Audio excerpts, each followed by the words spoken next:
थोड़े दिन के लिए एक बाप बन गया, एक बेटी बन गया, एक बेटा बन गया, एक माँ बन गई, मर गए, फिर सब अपने अपने रास्ते। दूसरी माँ बनाओ, दूसरा बाप बनाओ, दूसरा।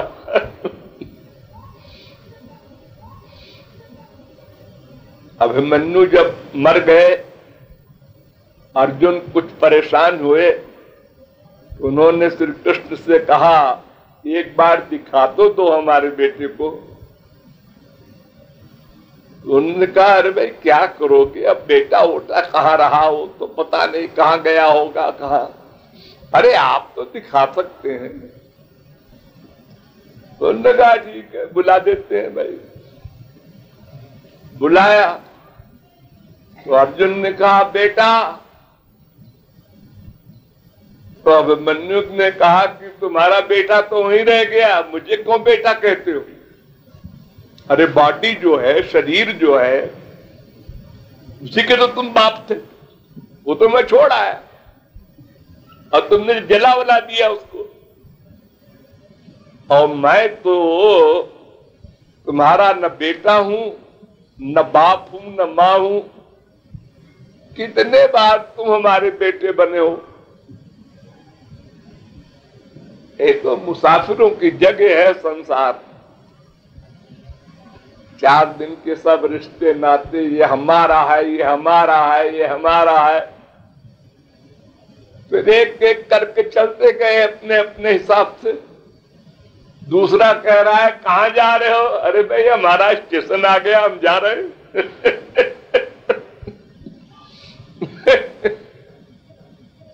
ड्यूटी करें, प्यार नहीं,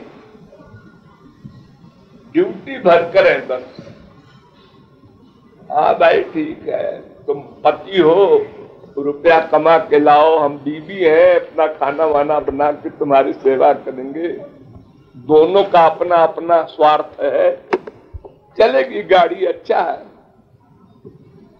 बाकी ये कि हमारा तुम्हारा कोई नाता 2 जन्म का भी नहीं है, अनंत काल की कौन कहे। महाभारत में कथा है कि एक बार पांडव जब जंगल में थे तो उनको प्यास लगी, तो युधिष्ठिर बड़े भाई है, उन्होंने भीमसेन से कहा, देखो भाई कहीं तालाब हो तो पानी लाओ।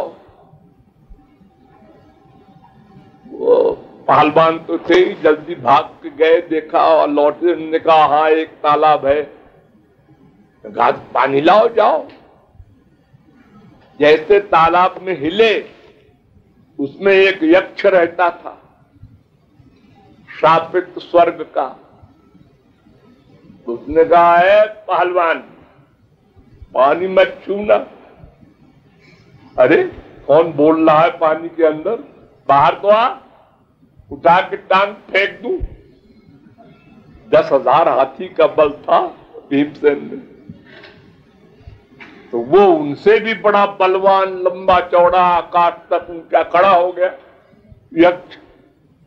भीमसेन देख के घबराए, ये कौन है?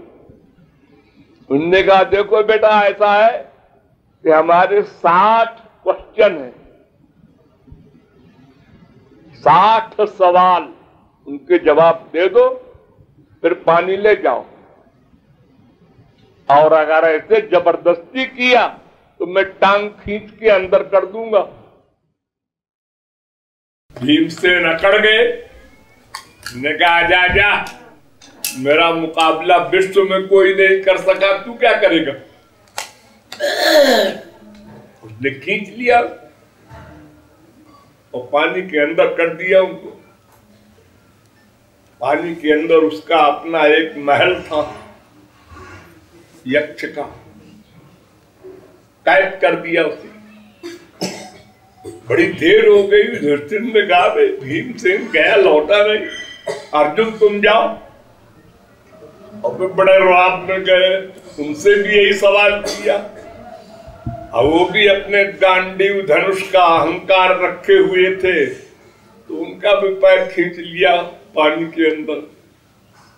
नकुल सहदेव गए, उनका भी वही बुरा हाल हुआ। युधिष्ठिर ने कहा जो जाता है लौट के नहीं आता, बात क्या है? खुद गए तो फिर यक्ष ने कहा हमारे 60 सवाल का जवाब दे दो, नहीं तुम्हारे चारों भाई अंदर है, तुमको भी अंदर कर देंगे। ने कहा अरे 60 नहीं 600 सवाल कर, बोल क्या सवाल है? तो पहला प्रश्न किया उसने, किमाश्चर्यम, संसार में सबसे बड़ी ताज्जुब की बात क्या है? ताज्जुब, आश्चर्य। तो युधिष्ठिर ने जवाब दिया, अहन्यहन भूतान गच्छन्ति हि जमालयम शेषा स्थिरत्वमिच्छन्ति किमाश्चर्यमतः परम। डेली हर क्षण लोग मर रहे हैं, सब देख रहे हैं, कोई सुनी खबर नहीं। एक दूसरे की लाश को जलाने के लिए जाते हैं, स्मशान घाट आंख से देख के आते हैं, हाँ जला दिया, और यह भी देखते हैं कि बाप जिंदा है, बेटा मर गया। ये भी देख रहे हैं, ऐसा भी नहीं कि सीनियर ही मरेगा पहले, ऐसा कोई कानून नहीं है, पैदा होते ही मर गए। लेकिन जो बाकी बचे हैं, जो जाते हैं स्मशान लाश को लेकर, वो जब लौटने लगते हैं तो सोचते हैं अरे वो मर गए होंगे, हमको नहीं मरेगी कोई।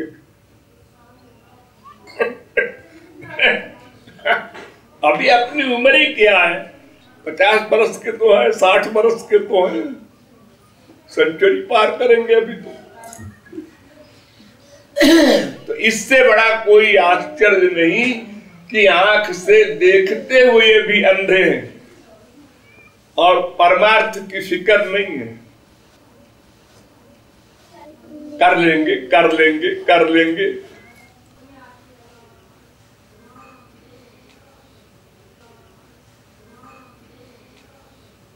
वो ये बाप बेटा माँ ऐसा नाते रिश्ते ऐसे ही है जैसे पिक्चर में होते हैं। पिक्चर में एक हीरो किसी का बाप बनता है, किसी का बेटा बनता है, किसी का पति बनता है, किसी का दुश्मन बनता है, और जब पिक्चर का शूटिंग हो जाती है तो बाद में वो न किसी का बाप है न बेटा है अपना उसका घर है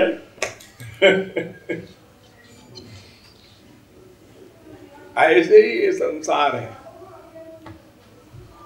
थोड़े दिन का बाप है, थोड़े दिन की माँ है, एक गया, दूसरा गया, तीसरा गया, चौथा गया। कौन पहले गया जाए ये भी पक्का नहीं है। किसका जरूरी काम है वो जहाँ उसको रोक दो, ऐसा भी नहीं है।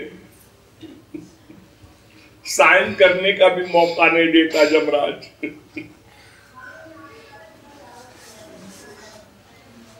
ये सब बातें सब लोग देखते हैं आंख से और फिर भी उसको नहीं मानते। अगर मान लेते तो फिर देर न करते, क्या पता अगले सेकंड में हमको भी जाना पड़े, तब तो सावधान हो जाए। तो युधिष्ठिर ने कहा इससे बड़ा कोई आश्चर्य नहीं। वो यक्ष ने जान लिया ये बहुत बड़ा विद्वान है। खैर उनके 60 सवालों का जवाब दे दिया है 2-2 लाइन में। उसके बाद उसने चारों भाइयों को दे दिया, पानी कहा ले जाओ। ये लोगों ने हमारी बात का अपमान किया, जवाब नहीं दिया, इसलिए इनको हमने अंदर कर दिया था।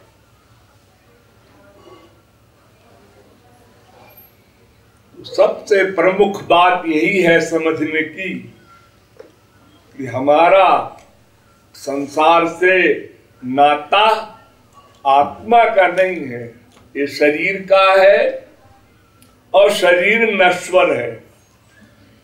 वो किसी से नाता हमारा 10 दिन चले, 5 दिन चले, 5 घंटा चले, अरे बहुत से बहुत 50 बरस 100 बरस चल गए, और क्या खो गए थे दिन। फिर वो अपना अलग जाएगा, हम अलग जाएंगे। अगर कोई कहे कि हम साथ ही मरेंगे, वो मर जाएगा तो हम जहर खा लेंगे, इसलिए हम भी मर जाएंगे साथ ही। अरे मर जाओ माने शरीर छोड़ दो, लेकिन साथ जाओगे नहीं। तुम्हारा कर्म अलग है, उसका अलग है, इसलिए वो अपने कर्म के अनुसार जाएगा, तुमको अपने कर्म के अनुसार जाना है। कंक्लूजन ये कि अकेले आए हो, अकेले जाओगे। इसलिए संसार के नाते रिश्तों का कोई मूल्य नहीं है, सब बनावट है, दिखावा है, शो है। भाई तुम्हारा टाइम आ गया। भगवान को अपना नाम, अपना रूप, अपना गुण, अपनी लीला, अपना सब ये प्रकट करना था, इसलिए अपने जनों को राक्षस बना बना करके भेजा था। कुछ राक्षस ऐसे भी थे जो अपने पाप कर्म से ब्रह्मा आदि के वरदान लेकर बहुत बलवान हो गए थे, जिनका कोई इलाज नहीं था। उनके लिए अवतार लेकर आए थे। इस कलयुग में वरदान लिया हुआ कोई महान राक्षस भी नहीं है, और भगवान को इस समय इतनी जल्दी, अभी 5000 वर्ष पहले कृष्णावतार हुआ, उसके बाद फिर बुद्धावतार हुआ, तो इतनी जल्दी जल्दी अवतार नहीं होता। 4 युग में 22 अवतार होते हैं, और फिर कल की अवतार तो होगा ही, आखिर में होगा। अभी तो 4,25,000 वर्ष बचे हैं कलयुग को, और फिर अगर अवतार हो भी गया हो तो हम क्या जानेंगे, कैसे जानेंगे। अवतार नहीं कहे आमी अवतार, वो अवतार तो चिल्लाएगा नहीं कि मैं अवतार हूं। और हमारी बुद्धि माइक है, संसार भर की माइक है, तो वो उनके व्यवहार को देखकर अवतार तो मानेगी नहीं। अरे जब रामकृष्ण के अवतार में नहीं माना अवतार, तो और अवतार तो थोड़ी थोड़ी शक्ति प्रकट करते हैं। इसलिए अवतार से कोई लाभ नहीं होना है, अपना लाभ तो साधना करने से होगा। हम अवतार को अगर जान ले, मान ले, तब तो उससे लाभ है, लेकिन जानने मानने के लिए अंतःकरण की शुद्धि चाहिए, दिव्य शक्ति चाहिए। वो तो हमारे पास है ही नहीं। हम और अपराध करेंगे, और फिर अवतार जब होना होगा तो वो जिस काम के लिए होना है वो काम करके चले जाएंगे।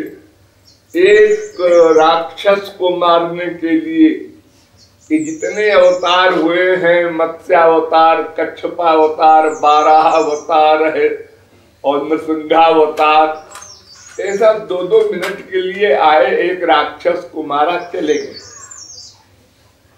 और भक्ति का प्रचार करना ये अवतार का जो प्रमुख कारण है। इसके लिए संत आते ही रहते हैं, वो अपना काम करते ही रहते हैं, और कलि का प्रभाव तो होगा ही, रहेगा ही। कितनी संतानें, अभी कुछ दिन पहले देखो तुलसीदास, सूरदास, मीरा, कबीर, नानक, तुकाराम, तमाम भारत में चारों ओर घेर लिए थे भक्ति के प्रचार के लिए, लेकिन फिर गड़बड़ हो गया, फिर ठीक हो रहा है, फिर गड़बड़ हो गया, तो चलेगा ऐसे। हाथी का बच्चा कितने छोटा होगा तो भैंस के बराबर तो होगा ही। इसकी चिंता छोड़ो, अपनी चिंता करना है, अपनी साधना करना है। अवतार काल में सिवा महापुरुषों के किसी का भला नहीं हुआ। राम देख सुन चरित्र तुम्हारे, जड़ मोहन सुगम अगम नाना चरित्र, सुनि मुनि मन भ्रम होय।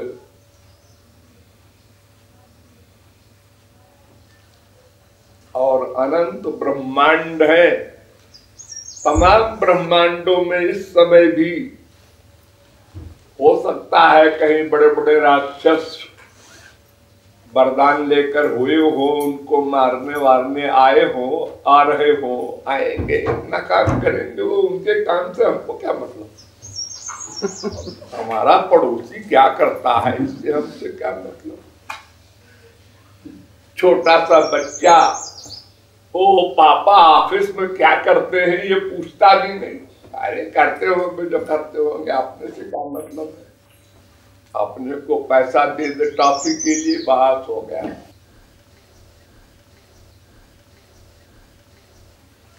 ऐसा हमारा ख्याल है, बाकी आप लोग जाने।